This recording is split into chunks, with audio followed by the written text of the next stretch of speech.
అయితే ఏమండి, అందరూ తెలుసుకోలేరు కదా, మరి ఈ మాంసనేత్రముతో చూడడానికి వీలుగా ఈశ్వరుడు కనపడతాడా? కనపడతాడు. పృథివీ ఈశ్వరుడే. జ్ఞానము చేత తెలుసుకోలేకపోయావు, కంచిలో పృథివీలింగం అయిపోతాడు. అగ్ని ఈశ్వరుడే. జ్ఞానము చేత తెలుసుకోలేకపోయావు, అరుణాచలంలో అగ్నిలింగం అయిపోతాడు. అందుకే అరుణాచలం అంతరాలయంలోకి వెళ్ళి కాసేపు కూర్చుంటే బయట ఎంత చల్లగా ఉన్నా లోపల ఉక్కపోసి చెమట పడుతుంది. అగ్నిలింగం ఉంది. వేడి ఎక్కువైపోయింది అనుకోండి, కాలిపోతాం, దగ్గరికి వెళ్ళలేము. అందుకని ఈశ్వరుడు అంత అగ్ని మాత్రమే చూపిస్తాడు. కాదు కాదు, అది జ్ఞానాగ్ని, వేరు విషయం.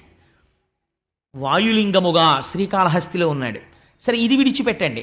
అసలు లింగస్వరూపం అంటే మళ్ళీ అరూపరూపిగా ఉంది. అసలు ఈశ్వరుడు ఈ మాంసనేత్రముతో మేము చూసి అడిగో ఈశ్వరుడిని చెప్పడానికి వీలైన రీతిలో కరచరణాదులతో కదిలి భూమి మీద తిరిగాడయా? ఇది ఎవరు వింటున్నారో వాడు జన్మ సాఫల్యమును పొందుతున్నాడు అంది భాగవతం. అలా ఎప్పుడు వచ్చాడు పరమాత్మ? 22 రూపములు ప్రధానమైనవిగా వచ్చాడు. నువ్వు గుర్తుపడితే ఆ 22 రూపముల గురించి వింటే నీకు ఈశ్వరుడు ఎంత ఉపకారం చేశాడో అర్థమైపోయిందన్నాడు సూతుడు.